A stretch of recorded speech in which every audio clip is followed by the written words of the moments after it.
So thank you all for joining us this evening. My name, as Yatin said, is Vito Labella. I am the current treasurer and a co-founder of PLACE New York City. I'm also an active parent representative like many of the people on our board. I'm presently on the SLT and the PA executive board at Brooklyn Tech, as well as on the District 20 CEC, and I'm the PTO president of the Krista McAuliffe Middle School. Also, the council member and I were talking about NYPD, and it seems like 1,000 years ago, but I'm a retired lieutenant from the NYPD. I did almost 31 and a half years of service. But most relevantly, I was born and raised right here in Brooklyn, and my kids are public school Brooklyn-born kids. So that's the number one thing about me. But tonight's not about me. Let me tell you a little bit about our guest, council member and Brooklyn Borough President candidate, Robert E. Cornegy Jr. So I first met Mr. Cornegy, Councilmember Cornegy, last year at the Brooklyn Tech Lunar New Year celebration.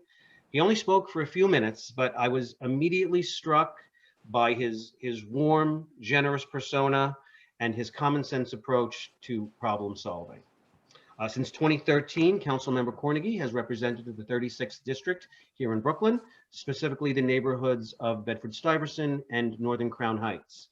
He's ushered in substantive legislation across a wide spectrum of issues facing New York City today, like small business development, women's and family rights, social justice, housing, and also the needs of seniors. And he was talking today about food insecurity and how he works very hard on Wednesdays to take care of that.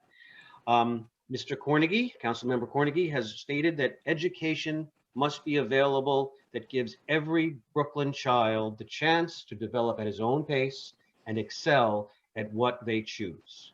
Since PLACE New York City is an education advocacy group, our conversation tonight is going to center on candidate Cornegy's education positions. So, as they say, without further ado, I am honored and humbled to introduce Councilmember Robert E. Cornegy. Councilmember, it's all yours. Thank you, Vito, and it's great to see you again. Thank you for that introduction and kind of framing for everybody on the call who doesn't know me what my stances are. I think the most important thing to say is that I'm a father of 6, and I've had a child in every facet of the DOE school system network, meaning my oldest son, who is an artist and wanted to pursue art from a very early age, got his GED at 16. My next son, Nicholas, who has speech and language delays, got an IEP and now is working, doing very well, but was a product of CEC 21. And then I have a daughter, Nia, and Nia is in gifted and talented. And then I have 3 children who are in the charter school network at Excellence. And those 3 children are doing tremendously well. And it wouldn't have, without the ability to have solid parent choice, because every child in my household had different needs, had different abilities, and we needed parent choice and being able to navigate the school system with options that didn't just include public or private was incredibly important for my family. And I think every family should have the opportunity to have that type of access. And that's what frames my decisions. I'd like to say that I'm a really smart guy or I'm a genius. No, my family, my literal children were a microcosm of the society that we see and the educational challenges that we face as parents across the board. So I've taken some stances that I don't care whether they're popular or not, they were right. I was one of probably the only Democratic members who voted for an expansion of charters, because charters in my district have provided a pathway for students to do really well, especially on socialization and standardized testing, which I think are two of the pillars for our students to be successful. I've also fought diligently to bring back gifted and talented programs. In this, it's very important to say this, in the 7 zip codes, when I took office, the 7 zip codes that populate the upstate prison system were devoid of gifted and talented programs. Wow. And I don't know if that's a mistake. I don't know, but we realized that immediately, and the impact on populating the upstate prison. And we always talk about, as parents and as educators and as people who are education advocates, about the school to prison pipeline. That was one that was glaringly evident, being devoid of opportunities for our high performing students. So that was important to me. So we literally, under my leadership as the head of the Black, Latino, and Asian caucus at the time, was able to reinstitute gifted and talented programs in those 7 major zip codes, which included Bedford-Stuyvesant, East New York, South Jamaica, Queens, the South Bronx, places that we know to be pipelines for the upstate prison system. So between that and my stances on public safety, it kind of makes me not the most popular person in some areas, but I believe my community, which has been a predominantly Black and brown community, which is the last bastion of Black home ownership, the last bastion of Black small business en masse, the last bastion of ecumenical power, never asked for defund or abolish the police. We asked for policing in our communities that didn't violate our civil and human rights. I live and work in a community where a 1-year-old child was killed in their stroller and a 70-year-old woman was shot in the face on Black Lives Matter plaza on a public transportation. So there's no way that I could in good conscience call for defunding or abolishing the police department. So I think those two things I'd like to start the conversation with, framing my ideas around public safety, would certainly spill over and have a positive impact on what happens to our students and our current education system, and the vision for an education system that's totally equitable for all of our students in the New York City school system. Thank you again. You guys, I feel like family, so I don't want to be too informal. I really appreciate the opportunity to access your network, which is a very strong, powerful advocacy education network, but I do feel at home. Thank you so much, Council Member. So is there any specific things that you want to talk about as far as specific education policy that you think that has been maybe brushed aside or not really addressed by what's been going on? Yeah, I think obviously COVID has exacerbated every inequity that we find in the city, right? And certainly the education inequity is exacerbated by COVID, in the fact that there are still to this day parents who've not received, in certain parts of the borough, in certain communities, who haven't received the technical advances necessary for their students to participate in learning right now as we speak. So it's either the actual equipment or the Wi-Fi, and we know that we are going to shift to, because it's happened in every other facet of education, that there will be some online learning coupled with in-person learning that we need to be pivoting and shifting to. And we are clearly unprepared for that. While in other parts of the world, we're supposed to be preparing our students to compete globally. And we are clearly not doing that. Where in other countries, even some countries who have less education opportunities, are further advanced in the use of technology as a supplement to education. So I understand that we should probably, some of our students won't do very well with online learning as a standard, but certainly supplementally, we know that could be an asset if used correctly and if all students have the same opportunity. So, I mean, that for me has shown how far we are behind as allegedly the most progressive city in the world, that we couldn't pivot and shift our students to any model over the last almost year now, and we can't get that time back. So that really concerns me. Like, the son that I said that had an IEP, during the process, we had to get an RSA letter, which is a letter that allows us to access services outside of the DOE school. It took a 1.5 years before he got the first class outside of, and I was acutely aware that he didn't get that time back. There's no way to make up the 1.5 years in absence of his service. So there's a broad spectrum of needs in our educational system. Our special needs students in this moment are tremendously underserved, like no other demographic in the school system. Their inability to be are tactile learners. A lot of them need and they'll never get that. So it really pains me to watch what should have been an opportunity for advancement really be a weapon against already marginalized students. And that equity I'm going to continue to work on no matter what capacity I'm in government. Thank you, sir. So we had Place New York City had a couple of forums, and something that is weighing on thousands of people's minds are the middle school and the high school admissions process that was just announced within the last few weeks. There's going to be a middle school lottery. What are your thoughts about this, and what advice do you have as a parent going forward for our families?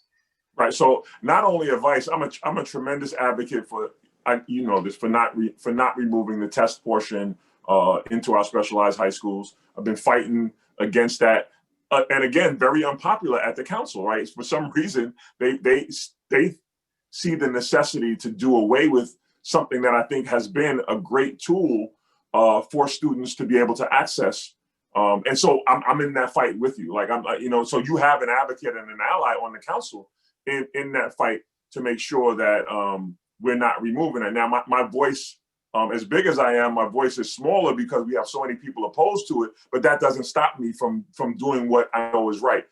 Vito, I'm not a genius. What I'm good at, though, is sitting in rooms like this and turning what parents needs into good quality policy and or legislation. The one thing I didn't mention that I think was an educational / safety thing for me was I was the author of Avante's Law, which was the law that put alarms on school doors after the student Avante Aquindo eloped and ultimately was found in a shallow pool of water. So what we know, sort of funny, I want you to know the funny thing about that is, as simple as you think it would to protect the life of any other student, it was actually the hardest fight I had, because there was a $6 million cost for that, and the city didn't want to pay the cost. They agreed that we should protect every student, but they didn't want to pay the $6 million to alarm every ancillary school door, right? So the only way I got it done, and I'm telling you this because we're all parents and advocates here, was to remind, it was around the Sandy Hook time, and for me to tell people that it was not only a way to have students not elope, but a way not to have a door breached potentially by someone, whether it's gang related, whether it's whatever, to get into buildings. And that sent up the red flag, not the loss of life to a poor student on the autism spectrum, but the idea that we could possibly have a breach of security that resulted in loss of life because of a mass shooting. And I'm not an alarmist by nature, but I felt so backed into a corner in getting that done that I had to actually use that as an impetus. So every time we would do a press conference and the administration would celebrate that win, I would kind of be like, wow, you guys really going to celebrate this? And you put me through the absolute ringer to protect students in our school system. And what we found is that there's the way your budget reflects your priorities. And right then it showed me that it really wasn't, one child or two. And by the way, Avante Aquindo was the only child that died, but there were 10 children over that period of time who actually left school buildings and nothing happened to them, thank God. So he was the only one who died, but that wasn't the only case. And I was able to illustrate that in the argument. I was like, no, it's not only Avante Aquindo. And the 10 students across the city of New York had left through an ancillary door in a building, wandered off, somebody brought them back, whatever the case may be. No one else died, so that wasn't enough of an alarm for them. So, I mean, safety in our schools is incredibly important. There's so many other things I'd like to talk about, but I really would like to open it up, if you don't mind, Vito, because like I said, I'm not a genius, but I do take back what I hear in places and spaces like this and turn that into good quality policy and legislation. Well, that's great. Thank you for that, council member. Although the kids that want to bug out and play hooky probably don't thank you. I thank you. Wait. So Vito, I got to tell you a quick story though. So funny that you say that. I have a daughter who, both my daughters play volleyball. And one day my daughter was at practice and they practiced over at maybe 7 o'clock. And her and all her friends were leaving the school building. They go out of a side door, the alarm goes bonkers. one of the girls looks at my daughter and goes, "What idiot would put an alarm on side doors?" And my daughter's like, "Yeah, that was my dad." So, so she was like, "Thanks a lot, Dad. I'm not the popular kid at school anymore." Well, thank you for that, sir. So I put in the chat if anybody has any questions specifically for the council member, that would be great. Concerning the lottery, we're concerned, and we all kind of, we all go to our roots. And my roots is in the police department. I was an integrity control officer. Talk about keeping the integrity of the lottery in place, right? We all know that some people can game the system. What do you think we should do to make sure that this lottery is done in a transparent fashion, in a fair fashion? There's an audit being conducted to make sure that nobody jumps the line. There's a whole host of things that I have concerns about. But most importantly, if we're going to do this for this 1 year, what can we do? And you as a council member can certainly weigh in on this. What can we do to make sure that nobody is cheated? So I think you mentioned it. I mean, the answers are in your question. Like an independent auditor to make sure that there is no impropriety in it is going to be incredibly important. Just left to its own devices, we know that people have a tendency to advocate past what's in the best interest of the entirety and advocate for themselves and their children. Nobody wants to see that by accident. So you have to have the necessary safeguards in place so that it can, over this small period of time, be productive and we get the best outcomes from it. I'm concerned as well that there's no ability to game the system. But I think one of the things that you mentioned, one of the recommendations would be to have an independent auditing network that could, oversee that. And if you haven't spoken to anybody who's proposed this and who's carrying that legislation, I would love to be the one to carry it. Well, that would be fabulous. That really would. We do have Amy, and she's asking, would you be an advocate to expand or build more specialized STEM schools in each borough? And what criteria would you use as admissions?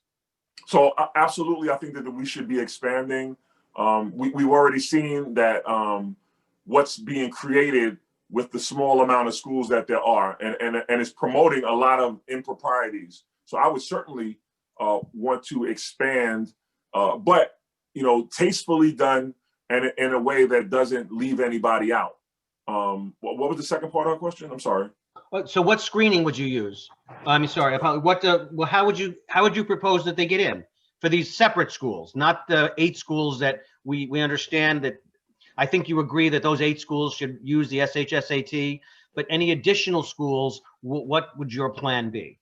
There should still be an admissions criteria, which includes some type of a test, but it should be able to be more robust and include, what kind of character, what kind of citizen you've been in the environment that you're in. I think it gives us a better picture of a more well-rounded student. So certainly some admissions criteria should be a test, but there should be some other criteria that is that's in addition to that to give more students an opportunity based on some other things in other places.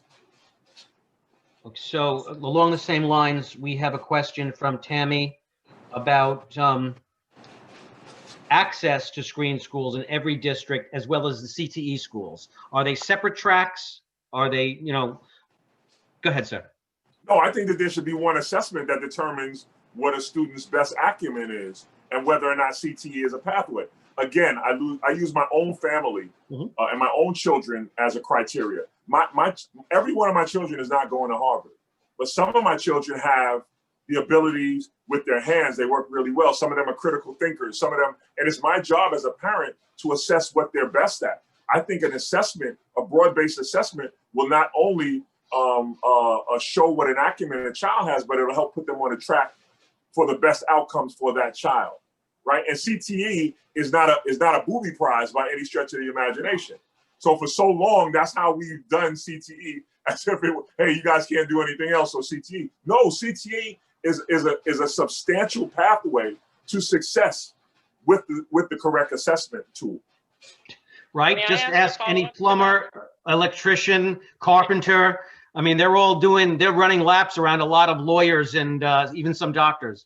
Let me tell you something. I've questioned my own advanced degree when I've had to call somebody in to fix pipes or electrical work or anything in my house. I've questioned the extra $75,000 I spent on a graduate degree way too often.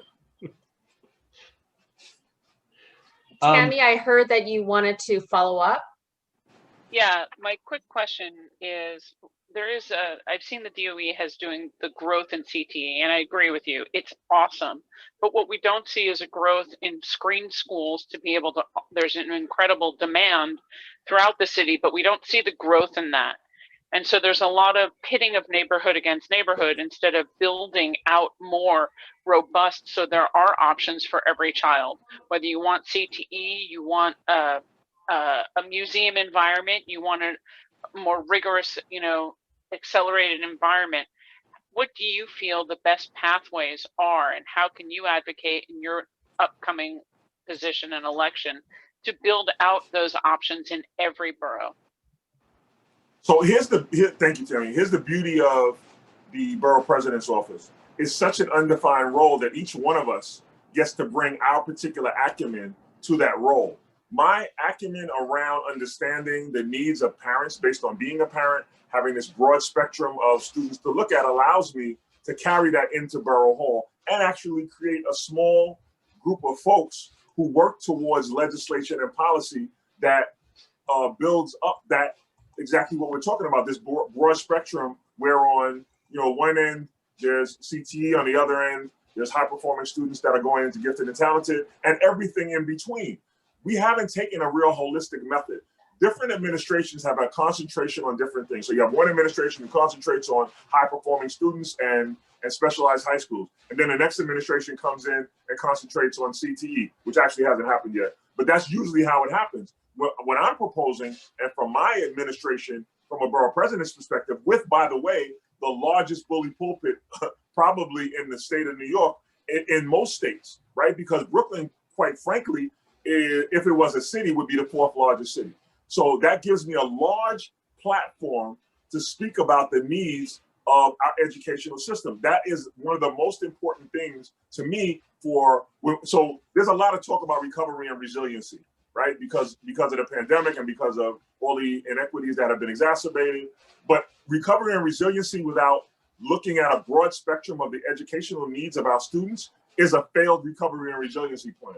And when I hear other candidates and when I hear other candidates for other offices speak about what recovery and resiliency mean, they keep it resigned to just development and or small business. And I believe that that's important, but putting our students on a pathway to be able to go right into an on-ramp to the job opportunities that we have, whether it be in the labor force, which I work very closely with our unions to provide pathways for our high school students to go right into good quality card carrying labor union jobs, whether it's carpentry, whether it's electric, whether it's plumbing.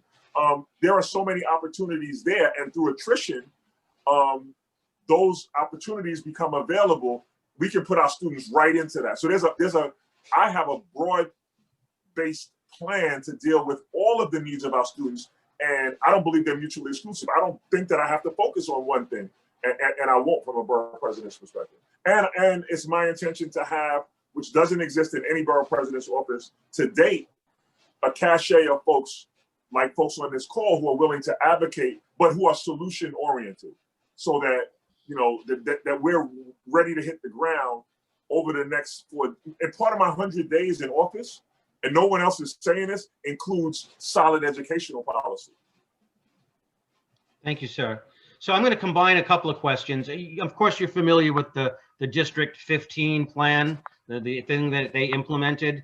So someone's asking, what do you think of that plan? Do you think it was a success? And also, do you see a way to achieve the diversity that we all acknowledge that we need to achieve without destroying the G&T programs the way District 15 did? Yeah, I think I don't particularly care for that program, because I think that there are, I remember when we fought to bring the gifted and talented programs back, Chancellor Farina said, that wasn't a good idea because we want to have the DOE be a gifted and talented environment. I said, until that utopia exists, we still need to have pathways for high performing students to get their needs met. And I know teachers personally who have to wind up teaching to a lesser half of a class or a less skilled half of a class, leaving the high performing students to their own devices, which is a terrible environment. I was that student, right? So without me being engaged at all times, I would wander off, and that was a recipe for disaster. So those students need an environment that they can be engaged at all times with challenging material that can keep them engaged. So I think that's the right thing. That's the right methodology. I don't want to, kill somebody's plan, but my plan includes our high performing students and putting them on a track for the best outcomes. Thank you. See anybody else? Yeah, Robin is raising her hand. Thank you. Go ahead, Robin. Yes, thank you so much, Mr. Cornegy. I just have a question. I want to piggyback on what you were just talking about gifted and talented programs. So does that mean you're in favor of keeping them and having the test this year? Because I'm sure, as you know, we haven't heard anything more about test dates and whether or not they're going to continue the program for incoming kindergartners. And I have 2 children in a gifted and talented program, so I get a lot of questions about what's going to happen with the siblings and will the programs continue or will they fall apart? So what are your thoughts? Are you in favor? I'm one of the staunchest advocates for keeping the program. There are all kind of people saying all kind of crazy things. For my community in particular, it has given us some equity. Our high performing students, who generally have to go to other districts, my own children who are CEC 16, because of the poor performance of CEC 16, had to go to 21 to get their needs met. Everybody in their own district should have an opportunity for their high performing students to be in a GNT program. As a matter of fact, exactly, because that limits how many people would be coming from that district who actually can go to those citywide, because there's so few seats. Whereas in the districts with the districts gifted and talented programs, they have so many more seats for their students. Right. So exactly. I think there should be GNT in every district. I think there should be, listen, for my community, there were feeder schools like Philippa Scala, like 258, that were gifted and talented schools, and they help populate the specialized high schools. I think it's crazy that in 84 and 85, 51% of the students in Brooklyn Tech were Black students. And now we're down to arguably 12% of the students. That's directly correlates to the ability to have our students in junior high and in elementary on a gifted and talented track. So we had junior high schools that the entire high school, the entire junior high school was a gifted and talented junior high school, Philippa Scala being one of them.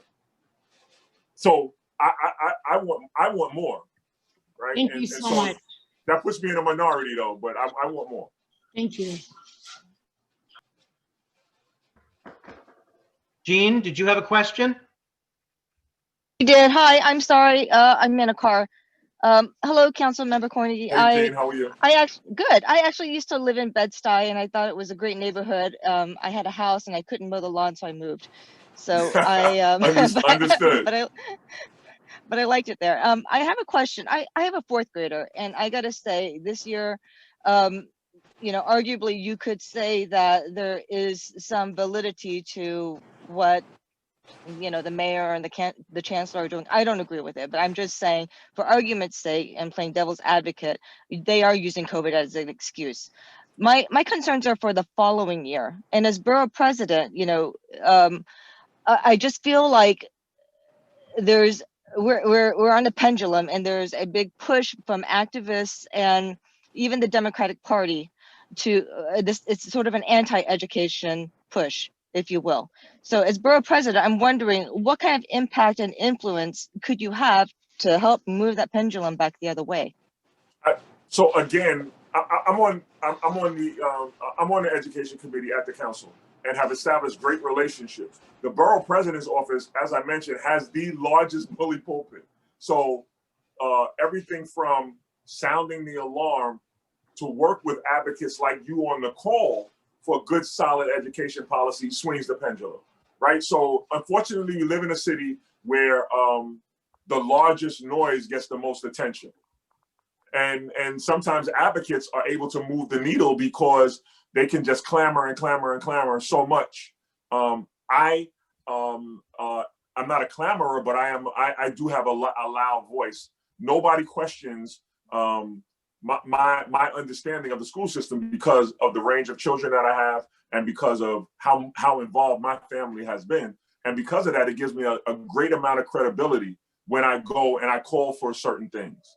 And when I partner, anytime I partner with strong advocates like you, we've been able to create change. And one of the things that's happening is people are listening to advocates around tests and around the specialized high schools more. There was a time when the advocates were trying to just push so hard to get rid of the test. And me being an African-American male and standing up and saying, no, we don't want to get rid of the test, changed the whole, and it slowed down the process. We would have the test probably would have been going because the mayor wanted it going and the chancellor wanted it going and these advocates, but there were Black people like me who said, no, we never said, we never said we wanted the test to go away. We think there should be a measurement tool, and consequently the fight still continues. And we're getting momentum. And with the larger platform from the Borough President's office, I can take the momentum that we already have, and like you said, which is the best analogy somebody can give, swing the pendulum back in the right direction. Thank you Thank you so much. much. And I can bring some of my colleagues in city government with me because I am fairly respected in my field, and especially in the field of education. So Chen, you had your hand up? Yes, thank you. Council Member Cornegy, my question really is related to this topic as well. Caleb Anderson is a 12-year-old gifted student from Georgia who happens to be Black and had the support from his parents, mom and dad, to get into college. His dad had related to the press that, when he was younger, he had to suppress his, intelligence in his environment, right? But now his son has been accepted into college, and Georgia Tech has actually accepted him. And there are untold numbers of Calebs in New York City, but they lack that type of support from their home environment, in their community, because in some cultures, being studious is not a cool thing. It's like acting white. And then also in the schools, we're seeing attacks on gifted and talented, attacks on academically selective schools where kids can be with their peers in a kind of a safe environment where they're not taunted, they're not bullied for wanting to learn. How do you propose to identify, support, nurture, and in many ways protect all the Calebs, regardless of what color or background they are, of New York City? So Chen, that's a great question. So the truth be told, I'm a Caleb. I grew up in an environment where it was cooler for me to play basketball than it was for me to get A's. And that always bothers me because some of my culture exacerbated that kind of thought process and idea. And I know my children, when they started being called nerds, right? Because my children are like their dad, wealths of useless information. And so people would think that was funny and they would make fun of them. Part of my challenge was to explain to them how much of an asset it is for them to stay engaged and use their minds. But it never happened until their peers, and I got them in an environment where their peers supported them and they challenge each other. It's a slippery slope because I'm tempted not to segregate our students in any way, because I think that students learn from each other better, right? So but I understand what you're saying. It's a difficult question because there's the idea that you would remove students from an environment so that they could be safe, i.e. segregation, or try to integrate our high-performing students into environments and change the environment. I don't know how, I haven't thought of how to strike the right balance, but I know it has to be struck. And I'm less likely to advocate for removing them from their environments because they have so much of an influence on their peers, right? Right now, the balance of power, the only problem is the balance of power is screwed up, where the taunters are helping students repress their natural innate need and want to show how smart they are. And so my example was, and I got to be honest with you, as a student, I got to sit at all the tables, right? Because I was an athlete, I sat at the athletes table when I felt like it. Because I was a great student, I sat at the nerd table when I wanted to. That actually I was a role model for some students because they realized you could be cool and be smart too. And I sat at the popular kids table when I wanted to because I was a popular kid. And I used that in order to help other students. So there's no simple answer to it, because had my parents separated me, and I just was with the smart kids or in that environment, I wouldn't have had the ability to have an influence on other people to say, oh, look, he's still cool, and he still gets along, the girls still like him, but he's still pretty smart. So we have to work on that. I don't want to be disingenuous. I don't know that there has to be a balance struck, that a balance between segregating our high performing students and letting them have a positive influence on other students who don't see themselves in such a great light. Yeah, and I really I'm not thinking that pulling them out means that they're with, in only a singular group with only one type of race or group, right? I didn't mean race or ethnicity. I just meant no, because let me tell you something. Some of my best friends, because of the course of studies that I did and because of those kinds of things, were from other races. It actually allowed me to extend my friendships because we shared the similarity in study. What I'm saying is that it is possible, and it had been possible when we had the gifted and honors programs in the local schools, where the majority of the students were Black or Hispanic, low income, whatever. They were in the same programs together. So it didn't matter because there was no difference, and every kid was Black or every kid was Hispanic in that program. But that's what I mentioned before, and I keep bringing up the Philippa Scala. Philippa Scala was in East Flatbush, which is a predominantly Black and Caribbean community. And all of those students were on track to get entrance into specialized high schools. So there is an opportunity to do that. I, like you, I want to restate, I think there should be a gifted and talented program in every school, right? I don't think that we should be taking them out and separate. I think every school should have, and that was the argument that me and Carmen Farina had. I was like, you want to shrink the program, I want to grow the program. Every school should have a gifted and talented opportunity. You shouldn't be taking students out, because here's the reality.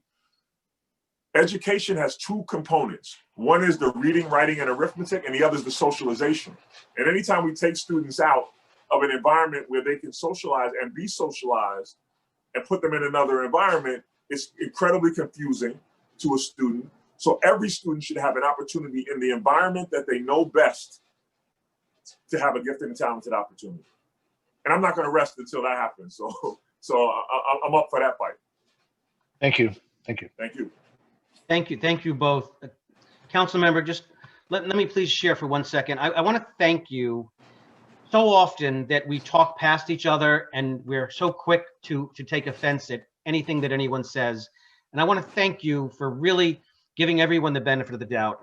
As part of my, on the executive board, I'm also a member of the Brooklyn Tech Diversity Club, book club, and we're reading the book Cast. And a great book, I recommend it for everybody. We all have to do the work, and I mean that sincerely, about trying to understand everybody's point of view and everybody's, where they're coming from. And, no one wants to be pigeonholed, right? When people hear my name, Vito Labella, well, they expect, I don't know, Rocky. Hey, Vito, how you doing, right? No one wants that. Everyone wants to be who they want to be. I've worked very hard to try to speak a certain way, to try to not be this cop called Vito. And so I really appreciate all of us really taking the time to love each other and to accept each other and accept that we all want to break out of the boxes that is articulated in the book Cast. And thank you so much for allowing us to have this discussion and do it in such a respectful manner. No, thank you, Vito. these kind of conversations for me are incredibly encouraging, because you got to realize that I don't go into rooms like this very often. Some of the rooms that I go in are still very bigoted and xenophobic and homophobic. So I don't often get an opportunity to share thoughts, ideals, and vision with people who are so open to each other. So I should be thanking you.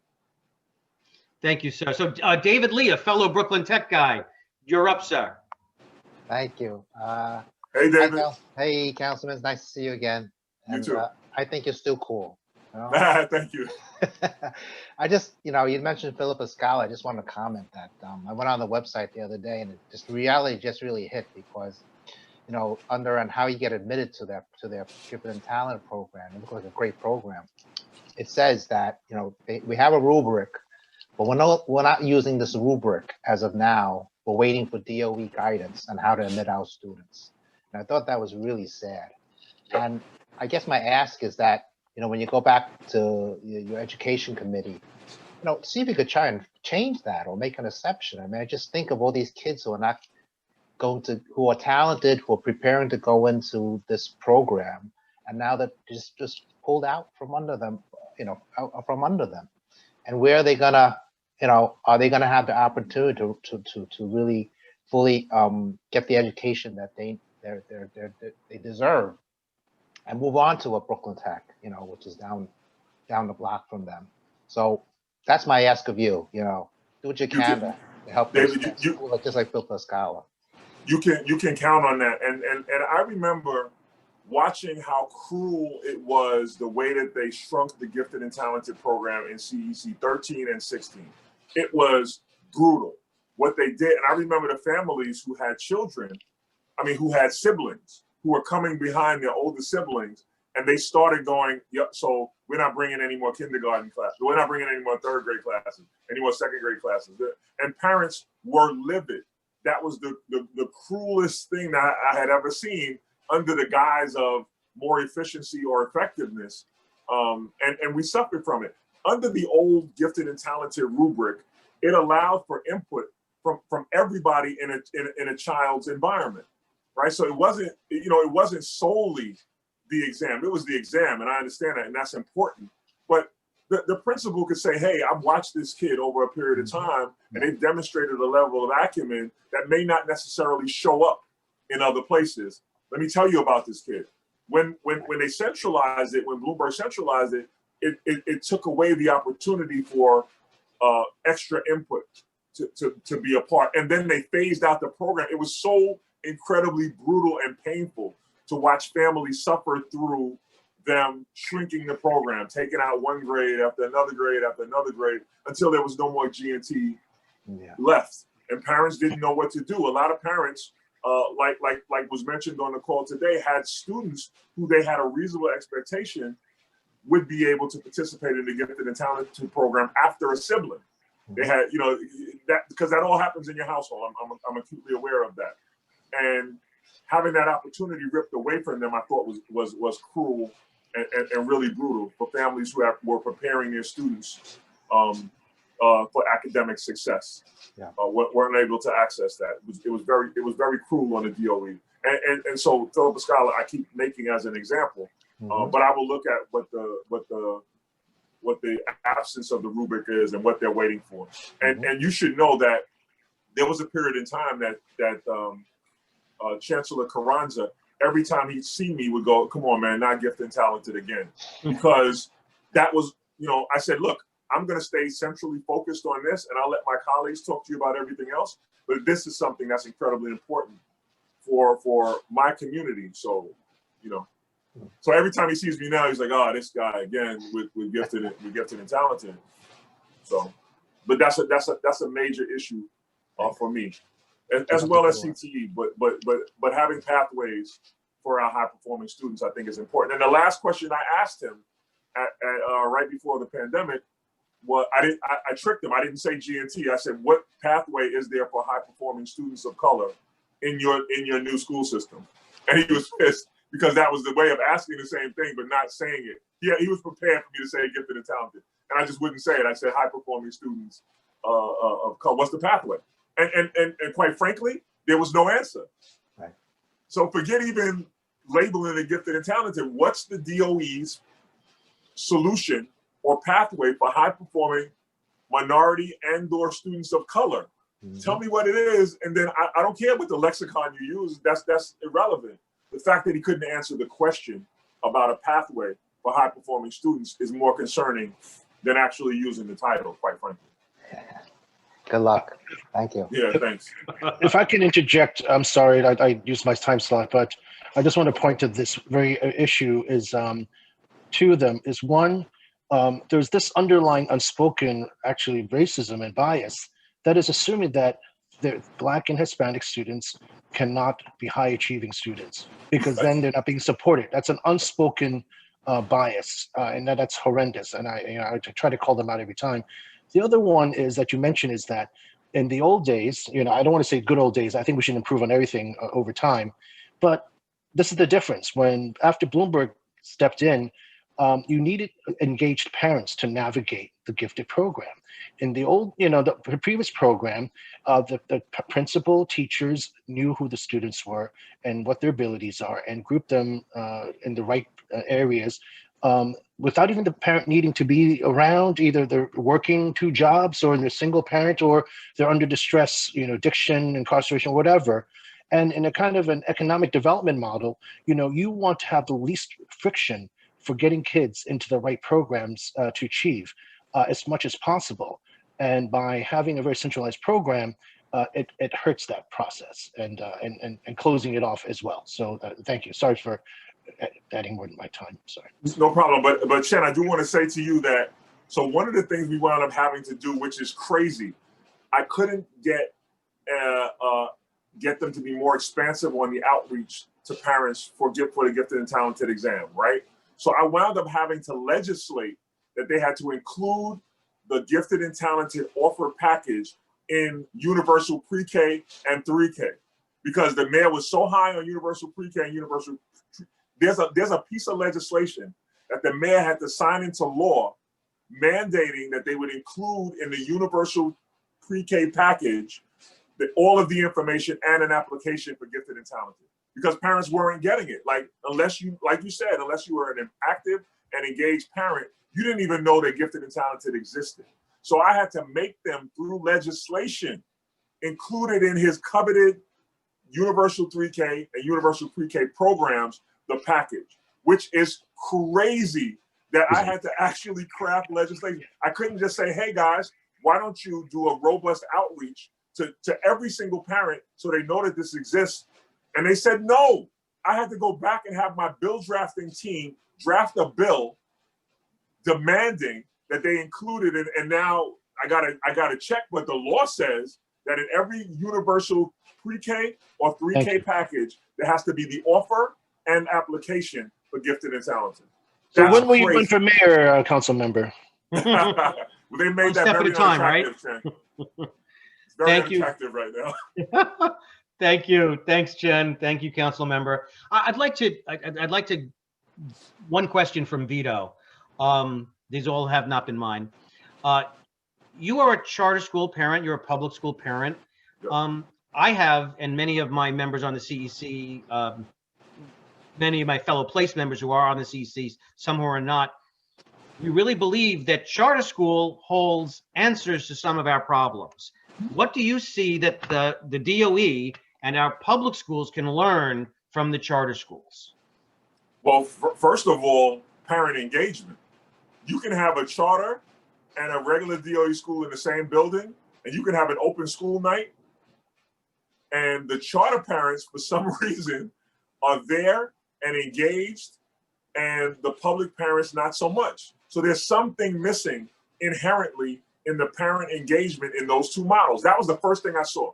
So when I would go to my students' open school night in the traditional DOE building and traditional DOE setting, there'd be me and 6 other parents. When I would go, this is no lie, when I would go to the excellence, I would have to, my wife and I would jockey. Yo, how close are you? Can you save me a seat?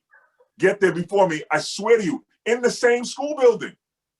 So we're using the same auditorium, the same age range of students. One, I can hear my voice echo in the auditorium at the open school night. The other, we are, how close are you? I'm not lying. How close are you?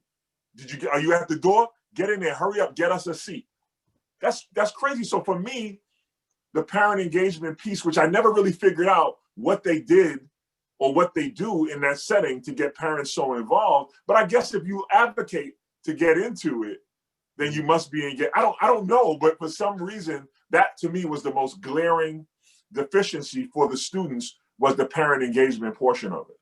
Yeah. So some people will say there's some self-selection bias in that. That's what we've looked at.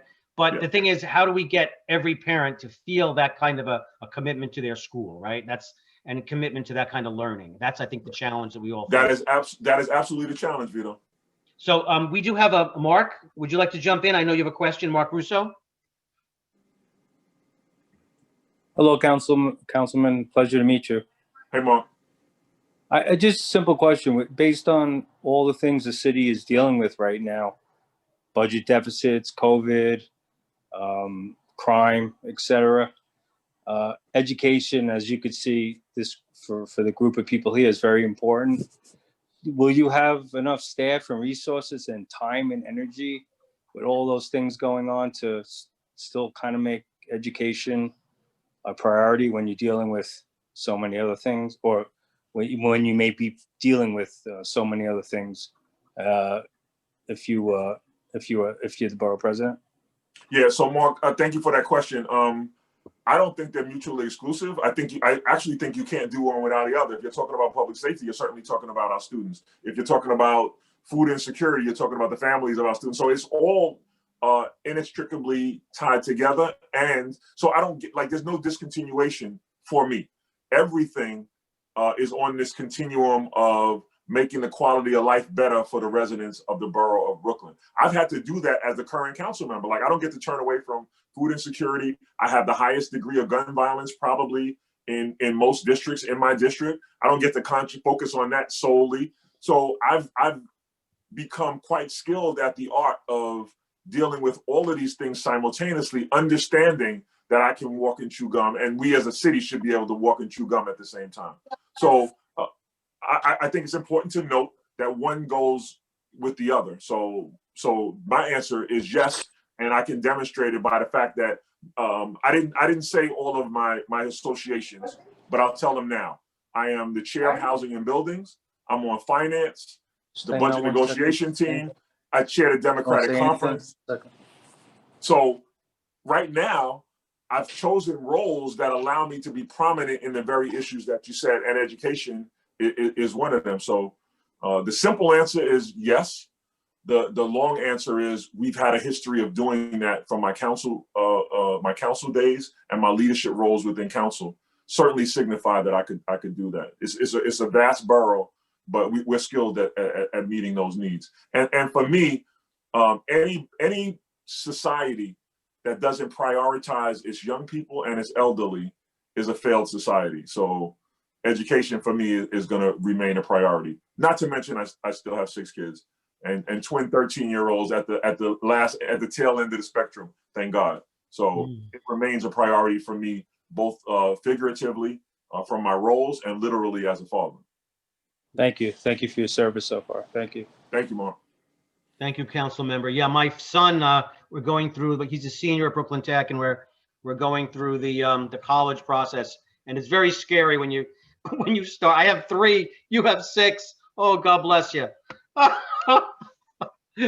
almost out of the woods, Vito. I got the 13-year-old twins is there. I'm almost out of the woods. Okay, well, thank you for showing the way, right? So I'm looking at the chat. We're talking about, Tammy has a question about, can we discuss penalties for the DOE is imposing on schools who had lower enrollment and people leaving due to the pandemic? I mean, she's stating that, okay, I guess we have seen a loss of students, right? People are leaving the system. And when that happens, the schools suffer, right? Because they no longer have the money? And is there any way to maybe rethink those budgetary, the budgetary process where kids are tied to schools so that maybe we have a minimum amount of funding for every school, irrespective of how many kids? I think Yes. that raised Tammy a little bit, but. Yes. No, I think that sounds got about it. right. Yeah, that sounds about right as to what she's asking. I work closely with the current chair of education, Mark Traeger, who's also a borough resident. So we talk about this quite often. And with my last budget and Mark's last budget coming up, we intend to illustrate what an inequity that is in this particular climate. These are special circumstances, and you absolutely shouldn't be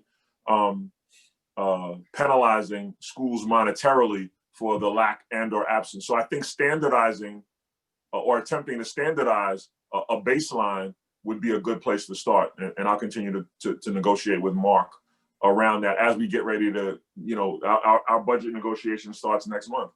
And for him, for him and me, that's a priority, but certainly for him as the chair and for me as being on the budget negotiation team. But Tammy, thank you for that. That's a reminder that we need to keep that at the forefront. Thank you, Tammy.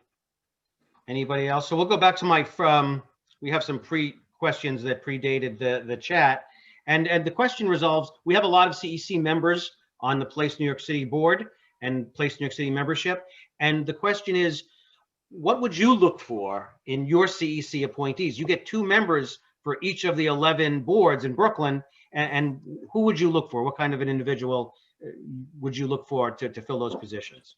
Certainly somebody who's open-minded and who's willing to be able to understand this place we are in and the need for equity to be a priority. So for me, it's somebody who clearly represents the district that they serve in, but who also sees a vision of equity for all students and how that's going to actually help right this ship, right? So it's easy to fall into this idea of kind of prioritizing the neighborhood that you serve in, and it's harder to look at the impact of all neighborhoods, right? There's the old adage that's kind of corny that says, a rising tide lifts all boats. I want somebody who has that as a part of their lexicon, that a rising tide does lift all boats, and who's willing to, fight hard for the needs of the districts that they serve in, but have a larger context for fighting hard for all the students. And it doesn't take long to recognize that person either. Thank you, sir. So we are approaching 8 o'clock. This hour flew by. Thank you again so much. And I'm going to put in a plug for you. I know you have some funding dates coming up and you need to hit some thresholds. And I just put that in the chat. I know Matt has as well. And we're going to continue to do that in our platforms to put this out there when we get this up on YouTube. I hope to get this up on YouTube within 24 hours. No pressure on Vito, but I hope to be able to do it. And then what else can we do to support you, sir? I think just letting people know that you have somebody in a candidate who's not afraid to stand up and stand apart from this drive that's out there, this political push away from what you and I have been in the fight and struggle for. There's a quality candidate. Usually somebody like me is a bottom tier candidate because my ideals are so different from what the status quo is, right? This is a chance that that's not the case. So I'm a top tier candidate, even though I'm not walking in lockstep with some of the wild, crazy ideas around shifting policy and education as it relates to our kids. So I think it's an excellent opportunity to invest in someone who is like you, who's been a part of the system, who's not idealistic, but who's practical about what we can do to change the system, and who's a hard worker. So I would just ask that you continue to spread the word that there's somebody out there that's incredibly interested in the educational space, who's well steeped in what the needs are, and who stands on his own. Well, thank you so much, sir. I'm going to go back to a Lunar New Year celebration. last year. And what you said stuck with me all that time and a whole year. And you said, I just want you to know that not everybody's lost their damn minds. Yeah, That exactly. quote, you said that, and that stayed with me, sir. And that's why I support you and why I hope our participants do as well. I didn't know there was a space here that I could have led with that. If I'd have known that, I would have led with, yeah, not everybody's lost their damn mind. But hey, listen, you. then it wouldn't give me my seconds, my 15 seconds of fame, right? Yeah, thank you. So Yatin, do we have anything else before we close? No, that's it. Thank you so much, Vito. On behalf of Place NYC, I want to thank Councilmember Cornegy for spending an hour with us and for all the participants who joined and listened and asked questions, and hopefully we'll spread the word.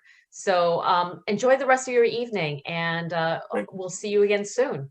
Thank you, Yatin. Thank you, everybody. Thank you for allowing me to spend your dinner hour with you. Thank you. Thank you, Council Member. Good night, everybody. Good night. Thank you.